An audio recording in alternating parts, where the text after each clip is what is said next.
انا کفیناک المستہزئین صدق اللہ العظیم وصدق رسولہ النبی الکریم ونحن علی ذلک لمن الشاہدین والشاکرین والذاکرین والحامدین والمحامدین والحمد للہ رب العالمین۔ انتہائی ادب و احترام کے ساتھ جو یہاں پر بیٹھے ہیں وہ بھی، اور جو اپنے گھروں میں ہماری ماں اور بہنیں سماعت کر رہی ہیں وہ بھی، ایک مرتبہ درود پاک پڑھ لیں۔ اللہم صلی علی سیدنا و نبینا و مولانا محمد مبارک وسلم صلاۃ و سلاما علیک یا رسول اللہ صلی اللہ تعالی علیہ وسلم۔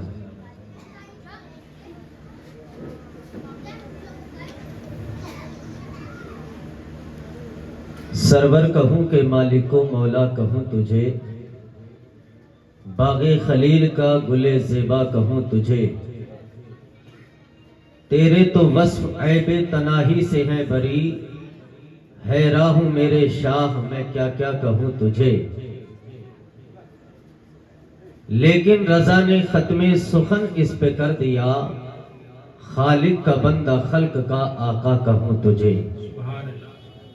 دیکھیے حضرات، آج کا یہ عظیم الشان اجلاس، تاریخ ساز روح پرور اجلاس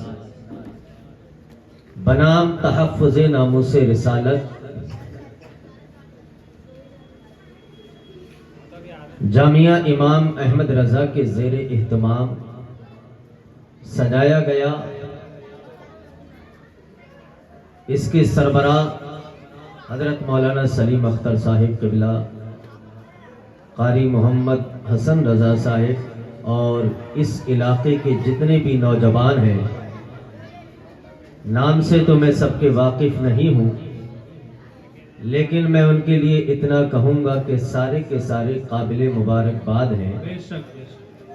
اللہ تعالی تمام نوجوان، بوڑھے، بچے، اساتذہ کی نیک اور جائز ارادوں کو قبول فرمائے، اور اس محفل پاک کو میرے اور آپ کے لیے بدلنے کا ایک ذریعہ بنائے۔ دیکھیے حضرات،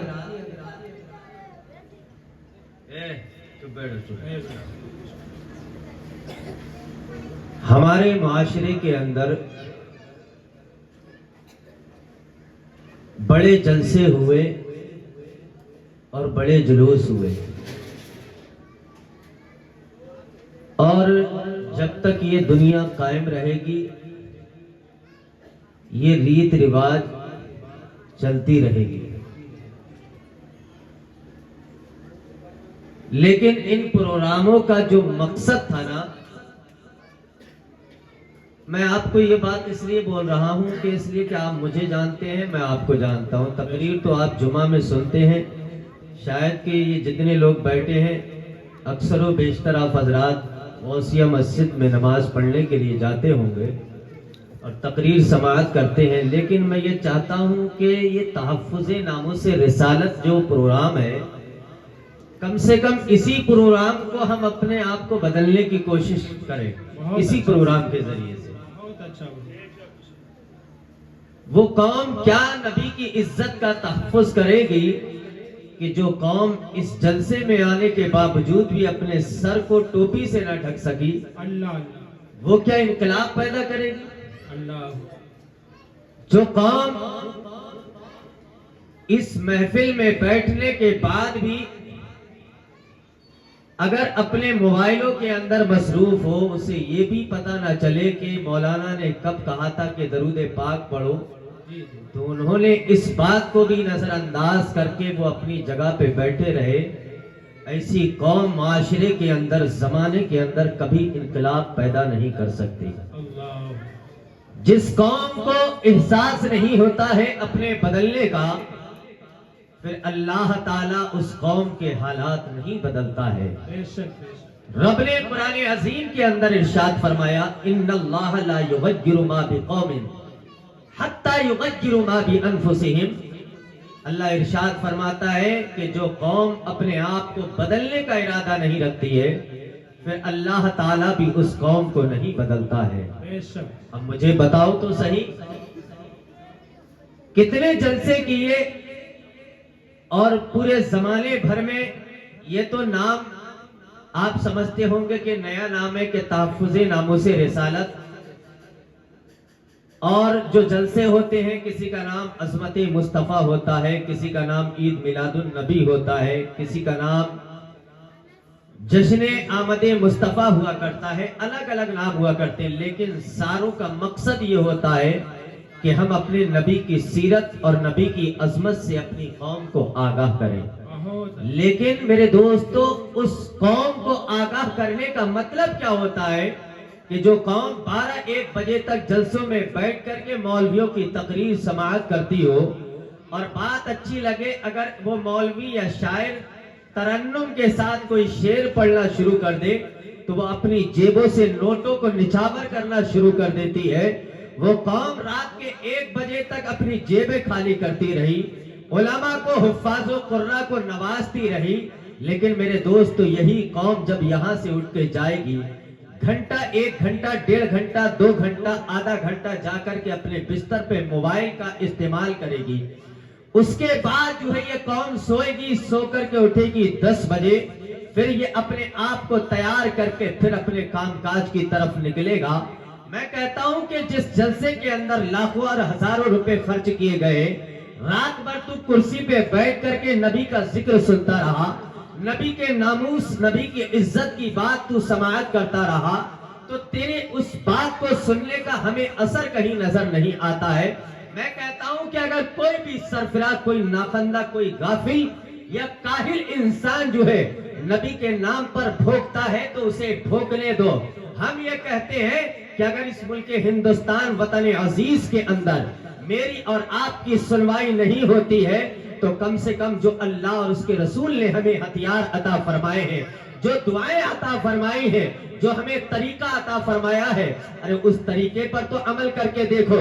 ہمیں دنیا کے کسی وزیر پر، کسی حاکم پر، دنیا دار پر، ٹھیکیدار پر، زمیندار پر بھروسہ نہیں ہے. ہمیں اگر بھروسہ ہے تو اپنے پروردگار پہ بھروسہ ہے. رب ارشاد فرماتا ہے قرآن عظیم کا 14واں پارہ اٹھا کر کے دیکھیے، اللہ ارشاد فرماتا ہے اِنَّا كَفَيْنَاكَ الْمُسْتَهْزِئِينَ. اللہ کہتا ہے حبیب جو آپ کا مذاق بناتے ہیں، جو آپ کا استہزاء کرتے ہیں، آپ کے خلاف زبان کھولتے ہیں، آپ کی شان اقدس میں گستاخی کرتے ہیں، آپ کی توہین کرتے ہیں، رب کہتا ہے کہ حبیب ہم ان کے لیے کافی ہیں، ہم ان کو کیفر کردار تک پہنچانے کے لیے کافی ہیں. ہاں بندے کا یہ حق بنتا ہے، رسول اللہ کے امتی کا یہ حق بنتا ہے کہ کم سے کم اگر کچھ کر سکتا ہے تو کریے، زبان سے بول سکتا ہے تو بولیے، دل سے برا جان سکتا ہے تو جانیے. یہ تو آپ کا باہر کا معاملہ ہے. اب آپ دیکھیے تو صحیح آپ کا دین آپ سے کیا مطالبہ کرتا ہے، آپ کا مذہب آپ سے کیا مطالبہ کرتا ہے. آپ کوئی اگر آج کا کوئی آوارہ کتا میرے نبی کے نام پر بھوکتا ہے تو اسے بھوکنے دیجئے، لیکن میرے دوستو آپ کو اس کے الفاظ پر توجہ نہیں دینا ہے. آپ کو کرنا کیا ہے؟ آپ کو کرنا یہ ہے کہ تیرے پیغمبر نے کیا فرمایا ہے اس پر عمل کرنا ہے، تیرے رب نے کیا فرمایا ہے اس پر عمل کرنا ہے. صحابہ کا عمل کیا تھا نبی کے لیے، آپ کو وہ عمل کرنا ہے. وہ قوم کیا کر سکتی ہے کہ جو مسجد میں کروڑوں روپے لگا کر کے، مسجد کو ایک کنڈیشن بنا کر کے، مسجد میں سنگ مرمر لگا کر کے، مسجد میں غلیظے بچھا کر کے، اس کے باوجود بھی یہ قوم اگر مسجد کو آباد کرتی ہے تو کب؟ یہ جمعہ کے دن آباد کرتی ہے. اگر اور اضافہ دیکھنا ہے تو رمضان میں اضافہ نظر آتا ہے، اور اضافہ دیکھنا ہے تو الوداع میں کچھ اضافہ نظر آتا ہے، اور اضافہ اگر دیکھنا ہے تو عید کی نماز میں اضافہ نظر آتا ہے. اے قوم کیا تجھے پتا نہیں ہے 1400 سال سے تو اپنے علماء کی گفتگو سن رہا ہے، مفتیوں کی گفتگو سن رہا ہے، کتابوں میں تو پڑھ رہا ہے، سوشل میڈیا میڈیا کا دور ہے، سوشل میڈیا پر دیکھتا ہے کہ اللہ نے نماز 5 ٹائم کی فرض کی تھی، اللہ نے ہمیں کہا تھا کہ جب جب تجھے کچھ مانگنا ہو تو اپنے رب کی دہلیز پر آ جانا، مسجد کے آنگن میں آ جانا، مسجد کی چھت کے نیچے آ جانا۔ میں کہتا ہوں کہ مسجد کو سجا دینا یہ اتنا بڑا کمال نہیں ہے، جتنا بڑا کمال یہ ہے کہ اپنے سجدے سے مسجد کو آباد کر دینا۔ تیری مسجد خالی پڑی ہے، 2 صف نظر آتی ہے فجر کی نماز میں، 3 صف نظر آتی ہے ظہر کی نماز میں، بقیہ نماز میں بھی یہی کنڈیشن ہوا کرتی ہے مساجد کی۔ لیکن میرے دوستو، تو جلسہ سجا کر کے کیا ثابت کرنا چاہتا ہے؟ جلسے کا مقصد یہ تھا، بزرگوں نے یہ جو طریقہ نکالا تھا، چاہے وہ غوث اعظم کی ذات ہو، غریب نواز کی ذات ہو، محبوب الہی کی ذات ہو، قطب الدین بختیار کاکی کی ذات ہو، ان تمام بزرگان دین نے سلاسل حقہ کا ان جلسوں کا، ان اجلاس کا مقصد کیا تھا؟ مقصد یہ تھا کہ قوم کو للہیت کے ساتھ، خشوع اور خضوع کے ساتھ قوم کو پیغام سنایا جائے، قوم اس پر عمل کرے۔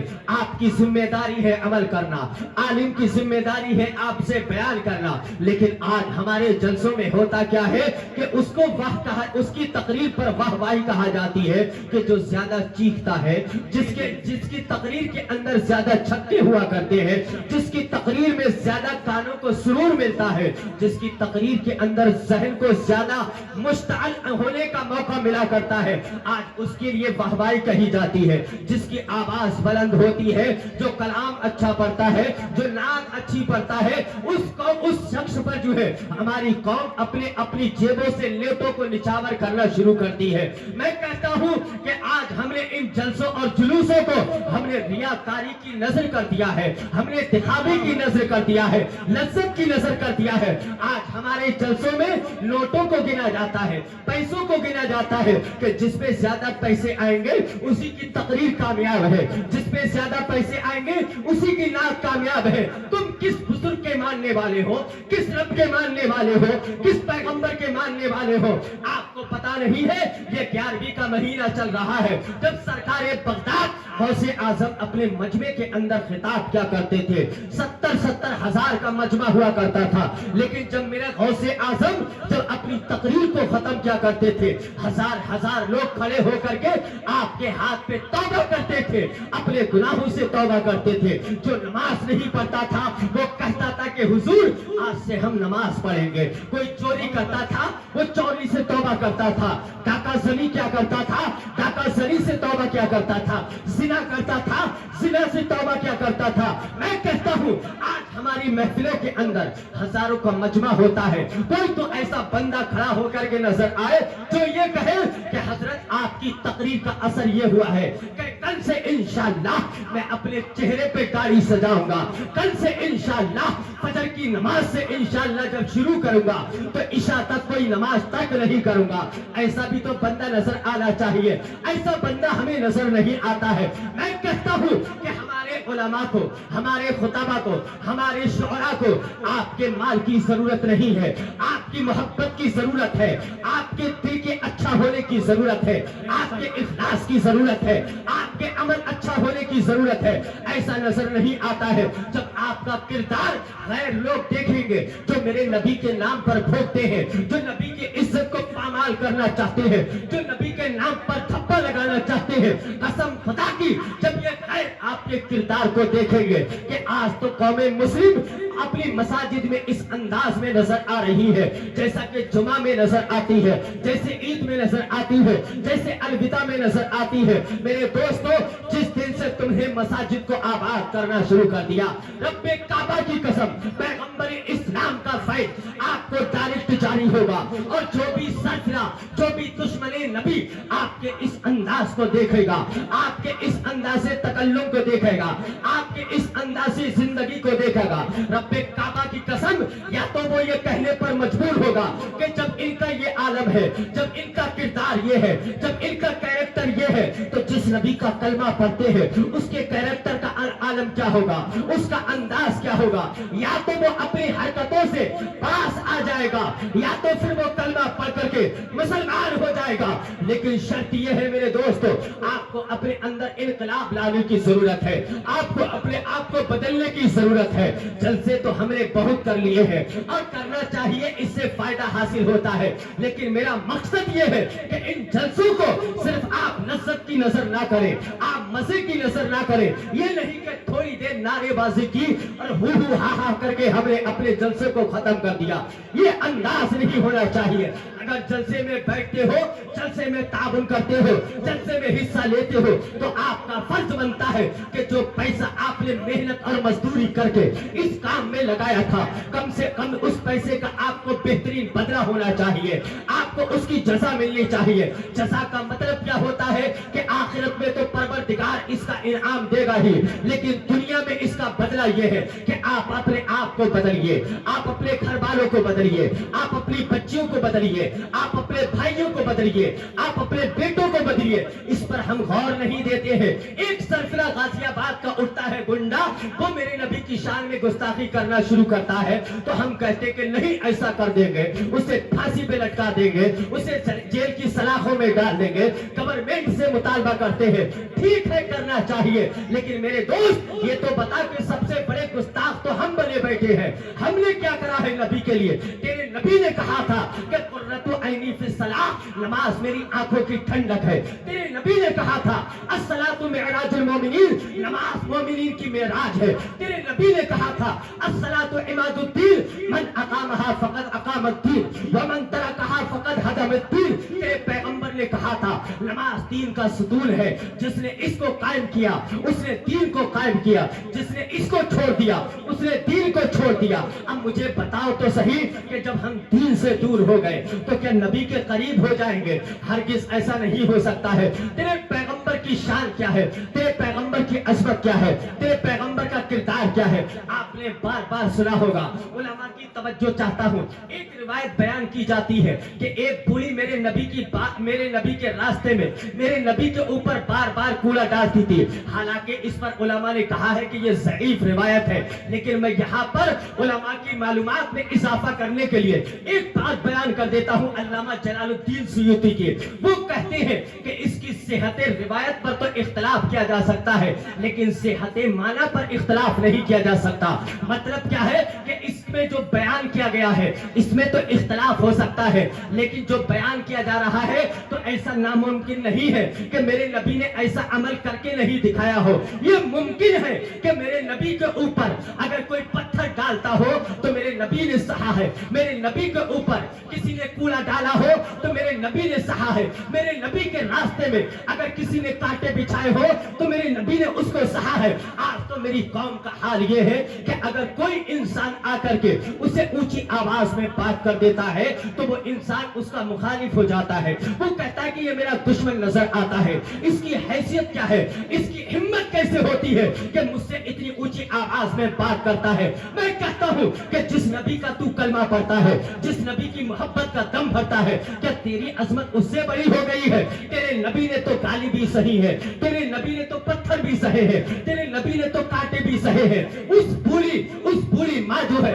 وہ تین دن تک میرے نبی کے اوپر کوڑا ڈالتی رہی. اب لوگ یہاں پر اعتراض یہ کرتے ہیں کہ اگر وہ کوڑا ڈال رہی تھی تو اس لیے یہ روایت صحیح نہیں ہے کہ وہ روزانہ ایک ہی راستے پر کوڑا ڈالتی تھی تو نبی کو وہ راستہ بدل دینا چاہیے. وہ اپنی چھت سے ڈالتی تھی، آپ اسی راستے سے نکل کے جاتے تھے. وہ ڈالتی تھی تو لوگوں نے کہا کہ یہ روایت اس لیے ضعیف ہے کہ جب نبی کو پتا ہے اس کا گھر یہ ہے اور یہ روزانہ کوڑا ڈالتی ہے تو نبی کو دوسرا راستہ اختیار کر لینا چاہیے. میں یہاں پر ایک جملہ دیتا ہوں، رب کعبہ کی قسم، جو قوم کو بدلنے کے لیے آتے ہیں تو راستہ نہیں بدلا کرتے ہیں بلکہ طوفانوں سے ٹکرا کر کے ان کو اپنی حیثیت دکھاتے ہیں. رب کعبہ کی قسم، جس وقت میرا پیغمبر بار بار اس راستے سے جاتا رہا، اس کی تکلیفیں سہتا رہا، جب میرا پیغمبر تکلیفیں سہتا رہا، جب بوڑھی کو بیمار ہوتی ہے میرا پیغمبر جاتا ہے عیادت کے لیے، وہ سوچنے لگے آج میں اکیلی ہوں، ہو سکتا ہے یہ مجھے مارنے کے لیے آیا ہو.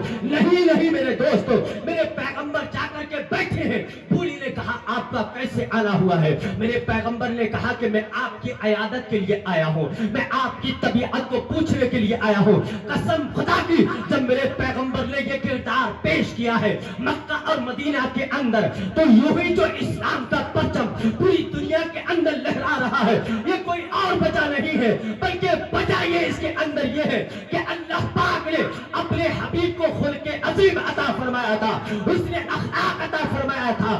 اللہ پاک نے اپنے حبیب کو صبر و تحمل کا پیکر بنا کر کے بھیجا تھا۔ جب میرے پیغمبر حسن اخلاق کا پیکر بن کر کے آئے، جب آپ نے اخلاق حسنہ کا مظاہرہ کیا ہے، تو رب کعبہ کی قسم، چاہے وہ مکہ ہو یا مدینہ یا پوری دنیا کے اندر کوئی خطہ ہو، اس اخلاق حسنہ کا فیض پوری دنیا کے اندر پہنچا، اور زمانے والوں نے یہ کہہ دیا کہ سب سے اعلیٰ و اعلیٰ ہمارا نبی، سب سے والا و والا ہمارا نبی۔ اور کیا خبر کتنے تارے کھلے چھپ گئے، پر نہ ڈوبے نہ ڈوبا ہمارا۔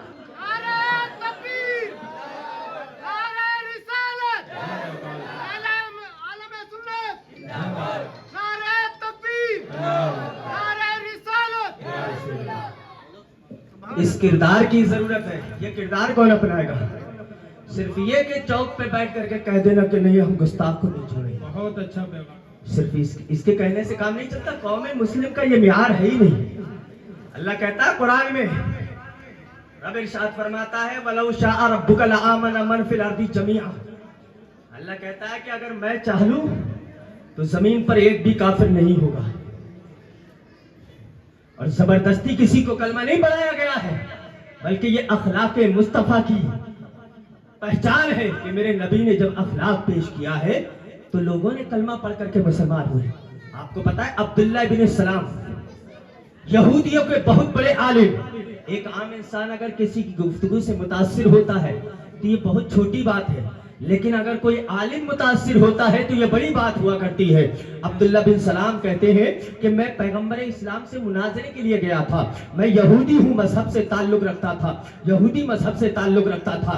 جو یہودی آج اہل فلسطین پر ظلم ستم کر رہے ہیں، انہی یہودیوں کا پیشوا عالم حبر الامہ کہا جاتا ہے۔ عبداللہ بن سلام کہتے ہیں کہ میں گیا ان سے مناظرے کے لیے، کہتے ہیں کہ جیسی ہی میری نظر پیغمبر اسلام کے چہرے پر پڑی تو میں نے کہہ دیا لیس الوجہ ھذا کذاب، کہتے ہیں کہ میں نے کہا کہ قسم خدا کی یہ چہرہ کسی جھوٹے کا نہیں ہو سکتا ہے، یہ کسی عام انسان کا چہرہ نہیں ہو سکتا ہے۔ کون کہتے ہیں؟ عبداللہ بن سلام وہ گئے تھے مناظرہ کرنے کے لیے یہودیوں کی طرف سے، کہتے ہیں ایک نظر دیکھا ہے میں نے پیغمبر اسلام کو تو ایک دشمن کہنے لگا، دشمن نبی کہتا ہے کہ یہ کہتے ہیں کہ یہ چہرہ کسی جھوٹے کا نہیں ہو سکتا۔ آج مجھے یہ تو بتاؤ کہ ہم کلمہ پڑھتے ہیں اپنے نبی کا، کتنے بار جھوٹ بولتے ہیں، کتنے بار دغا کرتے ہیں۔ اب مجھے یہ بتاؤ کہ جس نبی کا آپ کلمہ پڑھتے ہو اس نبی کا چہرہ دیکھنے کے بعد دشمن نے بھی کہہ دیا کہ یہ جھوٹے کا چہرہ نہیں ہو سکتا ہے، یہ کذاب کا چہرہ نہیں ہو سکتا ہے۔ عبداللہ بن سلام کہتے ہیں جیسے ہی جا کر کے میں بیٹھا ہوں، پیغمبر اسلام سے ابھی میں نے گفتگو نہیں کی ہے، پیغمبر اسلام نے میرے چہرے کو دیکھا اور دیکھ کر کے ایک تقریر بیان کرنا شروع کر دی۔ کیا تقریر بیان کرتے ہیں؟ میرے آقا کہتے ہیں ایھا الناس افشوا السلام اطعموا الطعام وصلوا الارحام وصلوا باللیل والناس نیام وادخلوا الجنۃ بالسلام۔ کہتے ہیں آقا کریم نے کہا کہ اے لوگوں آپس میں سلام کیا کرو، آپس میں مصافحہ کیا کرو، آپس میں معانقہ کیا کرو۔ آج تو یہ ہے کہ میرا رشتہ دار ہے تو سلام کروں گا، میرا چاہنے والا ہے تو سلام کروں گا، مجھے جو سلام کرتا ہے میں اسے سلام کروں گا۔ اگر میں جا رہا ہوں تو میں کہتا ہوں کہ نہیں یہ مجھے سلام کرے، میں بیٹھا ہوا ہوں تو کہتے کہ نہیں اسے سلام کرنا چاہیے۔ ارے میں کہتا ہوں تیرے پیغمبر کی سیرت تو نے پڑھی ہی نہیں ہے، تو نے تو پھر صرف اور صرف سن کر کے یہ کہہ دیا کہ ہم مسلمان ہیں، تو نے تو صرف کلمہ پڑھنے کا نام مسلمان سمجھ لیا ہے۔ کلمہ پڑھنے کے بعد نہ جانے کتنے ایسے کلمات صادر ہو جاتے ہیں جن کی بنیاد پر ہم اسلام سے خارج ہو جاتے ہیں۔ رب نے ارشاد فرمایا تھا احسب الناس ان یترکوا ان یقولوا آمنا وهم لا یفتنون۔ اللہ کہتا ہے کہ لوگ یہ گمان کرتے ہیں کہ وہ کہیں گے کہ ہم ایمان والے ہیں، ہم انہیں چھوڑ دیں گے۔ اللہ کہتا ہے ایسا ہرگز نہیں ہے، میں انہیں جانچوں گا، میں انہیں آزماؤں گا، میں انہیں دیکھوں گا کہ آخرکار یہ ایمان گریبان والے ہیں بھی یا نہیں؟ میرے دوستوں مجھے اپنے بھی گریبان کا جائزہ لینا چاہیے۔ عبداللہ بن سلام کہتے ہیں پیغمبر اسلام نے کہا افسو السلام، آپس میں سلام کیا کرو، سلام کو عام کیا کرو۔ پھر پیغمبر نے کہا اطعموا الطعام، لوگوں کو کھانا کھلایا کرو، مسکینوں کو کھانا کھلاؤ، غربا کو کھانا کھلاؤ، علماء کو کھانا کھلاؤ، بچوں کو مدرسے کے طلباء کو کھانا کھلاؤ۔ آج تو یہ ہے کہ اگر میرے دوست، میرا تعلق، اگر میرا ہاتھ کسی دشمن نبی سے بھی مل گیا ہے، ہم تو اسے بھی کھانا کھلا دیتے ہیں۔ تیرے پیغمبر نے ارشاد فرمایا تھا لا تاکل الطعام الا التقی، آقا ارشاد فرماتے ہیں کھانا مت کھلانا مگر متقی کو، مگر پرہیزگار کو، مگر عالم دین کو۔ آج ہمارا عالم کیا ہے کہ اگر گنڈا ہے تو اسے بھی ہم دعوت دے دیتے ہیں، بدماش ہے اسے بھی دعوت دے دیتے ہیں، دشمن نبی ہے اسے بھی دعوت دے دیتے ہیں۔ نہیں نہیں میرے دوستو، پیغمبر اسلام کہتے ہیں کہ غربا کو کھانا کھلاؤ، مدرسے کے طلباء کو کھانا کھلاؤ، نمازیوں کو کھانا کھلاؤ، مسجد کے امام کو کھانا کھلاؤ۔ آپ یہ مت سمجھنا کہ یہ امام صاحب ہے اس لیے اپنی دعوت پکی کر رہے ہیں، نہیں نہیں، ہمیں آپ کی دعوت کی ضرورت نہیں ہے۔ اگر آپ کھلائیں گے تو محبت سے قبول کی جائے گی، لیکن پیغمبر اسلام کی حدیث میں آپ سے بیان کر رہا ہوں، اللہ کے رسول کہتے ہیں اطعموا الطعام، آپ جو ہے غربا اور مساکین کو کھانا کھلاؤ۔ پھر میرے آقا کہتے ہیں وصلوا الارحام، آقا کہتے ہیں کہ آپس میں جو پیار محبت ہے، آپس میں جو رشتہ داری ہے اس کو جوڑ کر کے رکھنا، اسے کاٹنے کی کوشش مت کرنا۔ اگر باپ کا رشتہ دار ہے اس سے رشتہ داری برقرار رکھو، ماں کا رشتہ دار ہے اس سے رشتہ داری برقرار رکھو۔ اللہ الصمد، تیرے پیغمبر نے جب یہ تقریر کی ہے پھر کہتے ہیں کہ آقا نے ارشاد فرمایا وصلوا اللیل، آقا نے ارشاد فرمایا کہ رات میں اٹھ کر کے تہجد کی نماز پڑھا کرو۔ والناس نیام، جب لوگ سو رہے ہو آپ اٹھ جائیے، اللہ کی بارگاہ میں اپنے آپ کو کھڑا کیجئے اور اللہ کی بارگاہ میں سجدہ کیجئے۔ رب کعبہ کی قسم، آقا ارشاد فرماتے ہیں وادخلوا الجنۃ بالسلام، آقا ارشاد فرماتے ہیں اللہ تمہیں جنت میں سلامتی کے ساتھ داخل کرے گا۔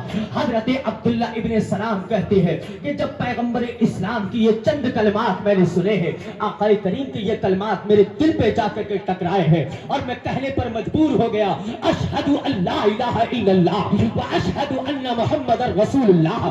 اللہ سمجھ، اتنا بڑا عالم ہے یہودیوں کا جس کو حبر الامہ کہا جاتا ہے، اتنا بڑا عالم ہے یہودیوں کو جس کو ان کا مفتی کہا جاتا ہے، پیغمبر اسلام نے چند کلمات کہے ہیں، وہ کلمہ پڑھ کر کے مسلمان ہو گئے ہیں۔ آج تو ہماری قوم کا یہ حال ہے کہ ہمارا کیریکٹر غیر دیکھتے ہیں، ہماری زندگی دوسرے دیکھتے ہیں تو کہتے کہ نہیں ہم بھی محمد سے پیار کرتے ہیں، غیر بھی کہتے اس بات کو، لیکن مسلمانوں کا کیریکٹر جب دیکھا جاتا ہے تو دل یہ فیصلہ کرتا ہے کہ نہیں ہم اسی مذہب میں رہ کر کے نبی سے محبت کرتے رہیں گے، محمد سے محبت کرتے رہیں گے۔ بہت سارے لوگوں کا ایمان جو ہے ہماری زندگی مانے بن گیا ہے، ان کو روک دیا ہے اسلام لانے سے۔ میرے دوستو ہمیں اپنے آپ کو سدھارنا ہوگا، اپنے آپ کو بدلنا ہوگا، اپنے آپ میں تبدیلی لانا ہوگی۔ میں تو کہتا ہوں کہ زمانہ ایک طرف ہو جائے، آپ خلوص اور للہیت کے ساتھ آپ گھر سے نکلیے، اپنے بچوں کو لیجئے، اپنی بیوی کو تلقین کیجئے،